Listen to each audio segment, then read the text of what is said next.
There was no sensible reason for the power company work lights to be here. It was almost as if they'd been left for someone like me to use.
Sarah trusted her gut, and her gut said Agent Nightingale was an asshole. He felt wrong, and it wasn't just the smell of stale booze. It was in the way he flashed his badge, pulled rank, the look in his eyes when he wanted answers. Where was Alan Wake? What was this about an accident? Where was his wife? And most importantly, why did she let Wake go? He wouldn't answer her questions. Federal business was all he'd say.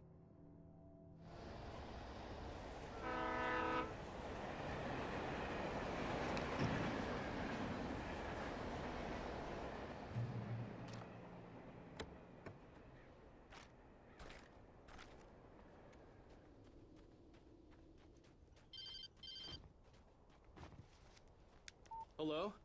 The most stubborn man I've ever met. Alice? Alice? Alan. Alan. I'm so afraid. Keeps me in the dark. Please help me. I look at you, Alan, and it's not you. Something else. Looking out from behind your eyes. Alice, I'm here. I'm so alone here. It's all gonna go to hell. You need to be careful. Cooperate. The connection had been terrible, but that wasn't the only thing that hadn't been right with the call.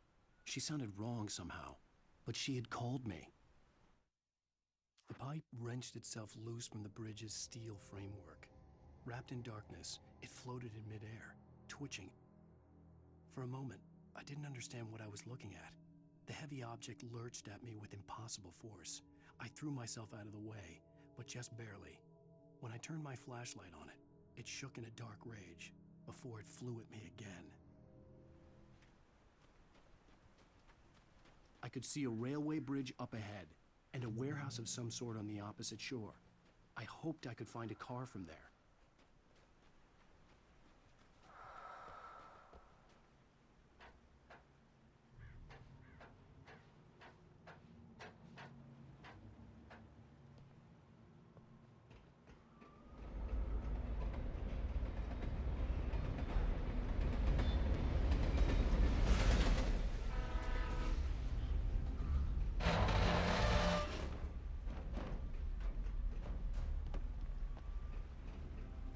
The darkness that was pursuing me was growing stronger, and it was taking over everything in its path.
I slammed the door shut right in his smug face.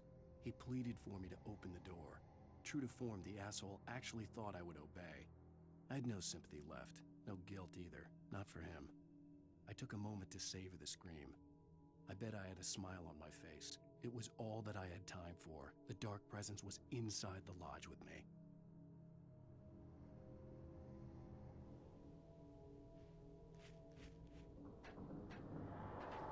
As a teenager, just starting to get interested in writing, Stephen King had been a source of inspiration to me. I thought about all the inanimate objects that had come to life in his books. No one is safe in a good horror story. Certainly not the protagonist. That's what makes them fun. This was anything but. The darkness could possess anything, and it was getting closer.